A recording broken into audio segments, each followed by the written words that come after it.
সবচেয়ে বড় কবিরা গুনাহ কোনটা তোমরা জানো নাকি?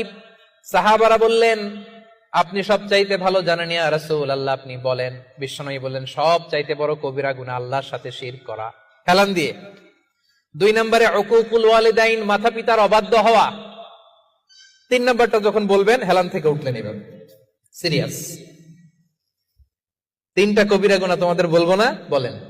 2টা বলছে হেলান দিয়ে, একটা হচ্ছে আল্লাহর সাথে শিরক করা, 2 নাম্বার হচ্ছে মাতা পিতার অবাধ্য হওয়া। 3 নাম্বারটা যখন বলবেন, ওয়াকানা মুত্তাকিয়ান, তিনি হেলান দেওয়া ছিলেন, ফাজালাসা, সিরিয়াস হয়ে বসলেন। এরপরে বললেন, আলা ওয়া কওলু যুর, আলা ওয়া শাহাদাতু যুর, সাবধান, মিথ্যা বলো না, মিথ্যা সাক্ষী দিও না, মিথ্যা সাক্ষী দিও না, মিথ্যা সাক্ষী দিও না। বিষ্ণুবী বলতেই লাগলেন, বলতেই লাগলেন, কতবার যে বলছেন তার কোনো হিসাব নাই। কোন সুবহানাল্লাহ। সিরিয়াস, খুবই সিরিয়াস। কারণ মিথ্যা সাক্ষী সমাজে বাতিলকে প্রতিষ্ঠিত করে, জালিমকে প্রতিষ্ঠিত করে। মিথ্যা সাক্ষী সমাজে অন্যায়কে প্রতিষ্ঠিত করে। চিল্লায় বলেন ঠিক কিনা? মহাপাপ। রহমানের বান্দারা মিথ্যা সাক্ষী দেন।